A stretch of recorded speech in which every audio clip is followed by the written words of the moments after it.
Ano ulit yung sinabi niya? Ulitin natin ha. Ulitin natin. I wanted to see, dito kami ngayon, no?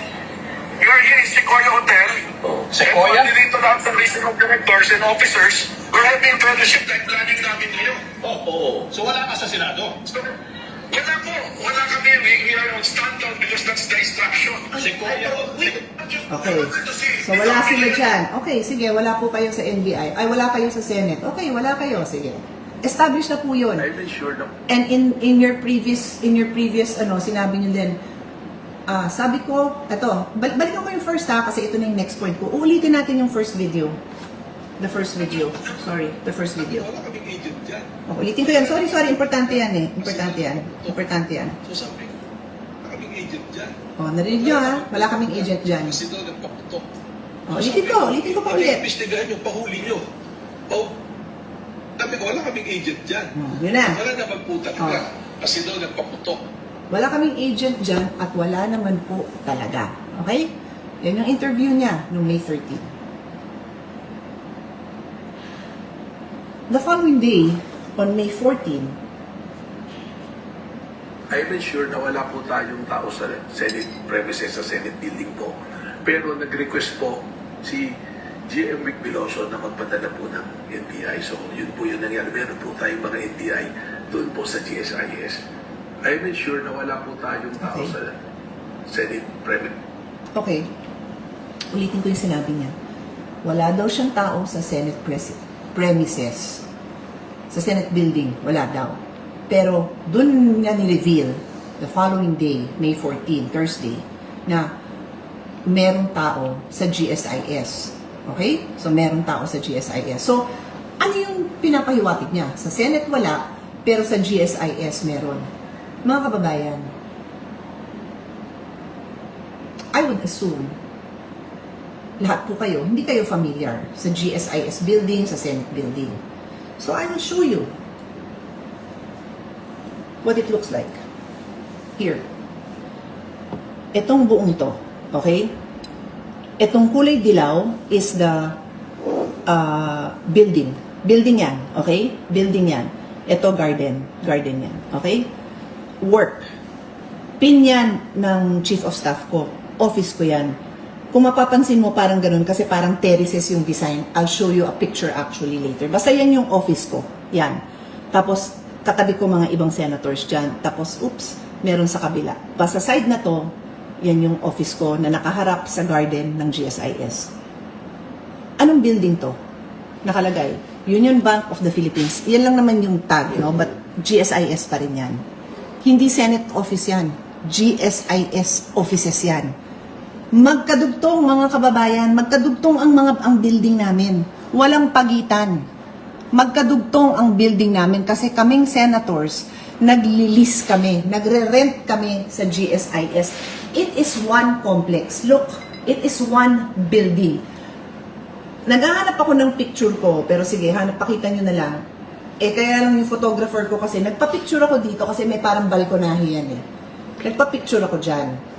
Kaya lang close up. Gusto ko sana na pag na-picturean, I'll do it on Monday pagpasok ko ulit sa Senate. Pag picture mo na ganun, makikita mo yung likod nun. Ang likod nun, yung garden that we share. Okay? So, pag sinabi ni NBI, ayan, ito yung picture ko.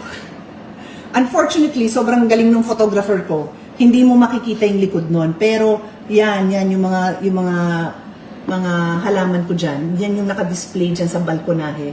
Tapos pababa. So, pag ako'y tumalikod, okay, gumanon ako. Ngayon, sa sofa ko, dumungaw akong ganun. Yung garden ng GSIS yung makikita ko. So, balik tayo sa akin, okay? Hawakan ko na lang to sa tabi ko. Dali, nangalay yung kamay ko. Kung sasabihin ni NBI Director, wala siyang tao sa Senate. Sabi ni NBI Director, wala siyang tao sa Senate. Pero meron siya sa GSIS. Saan? Sa baba ng balkonahe ko? O sa dulo ng building ko? Nilalakad ko to guys, minsan pagka yung mahaba yung oras namin sa Senate. Hanap ka ng picture ng hallway natin. Mahaba yung hallway. Yung dulo ng hallway ko, dito, papunta doon. Ang dulo-dulo nun, didikit na yun sa GSIS. So, nasan yung NBI niya? Doon sa kabila lang ng pader. So pag kinatok ko, babalikan ako ng katok ng NBI agent niya. Andito lang po kami sa likod, wala ho kami dyan sa premises nyo. So yan ba ay maayos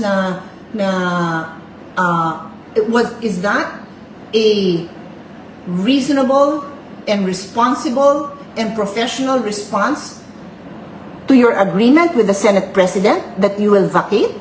Tapos nandun ka lang pala sa gilid namin? Pag naghulog ako ng barya, dun sa ganon, sasaluhin ng agent mo yon. Pag kinatok ko yung pader, nandun pala yung agent mo. Tapos hindi ka makasaklolo? Sasabihin mo, wala kang tao? Anong klaseng tao ka? Paano ng mga kababayan natin kung naglolokohan tayo ng ganito? Yun lang po, ang point ko. Yun lang. Ano tong picture? Ayan. Ito yung hallway na sinasabi ko. O yan, mababaliw na ako sa kakahawak nitong mga gadgets. Pag naglakad ka dyan sa hallway, ito yung hallway. Ito. So, ang dulo niyan, dikit na yan dun sa premises ng GSIS because this whole thing is the GSIS compound. Okay? Yun lang yun. Isang buo yun. Kaya NBI Director, Diyos ko, huwag kang manloko ng mga tao na wala ako sa Senate, nasa GSIS, dikit lang po tayo para tayong boarding house. Magkakadikit. Hindi tayo para mga luxury mansion na makakapal yung pagitan natin, na may makapal pa na pader. Wala. Huwag mo kaming lokohin. At huwag mo lokohin ng taong bayan. You were right there. Not you personally, but your people. If you wanted to tell me and Senator Lauren that you wanted to help, you could have said, may tao ako sa GSIS kasi nag-request si President Veloso of GSIS ng security. Pwede silang tumulong sa inyo. Ba't walang ganun? Isipin mo nga. Isipin niyo mga kababayan. Daming conspiracy theories dyan. O yan, ang isipin niyo. Ba't naglolokohan tayo? Take a moment to think about it. Look at that. I'll show you the live photo. Ito, medyo mas mahirap intindihin. Pero, ayan no, paikot lang yan. Yan yung garden. Iisang building lang yon. And I wanna show you our address. Tuloy ko na to. So, kung galing ka dun sa taas, pababa, ayan lang yan no. Ito building namin. Ito yung garden. So, paano kung may agent siya dyan? Pwede naman kaming akitin. Pwede kaming barilin. Nakarinig nga kami ng barilan. Tapos sasabihin mo, wala kang agent, tapos kinabukasan, meron, pero nasa GIS, nandun? O ito, staff ko to. Pababa sila from my office, yung ngayong balkonahe, pababa dun. Ang baba nun is, yung garden nga na sinasabi ko.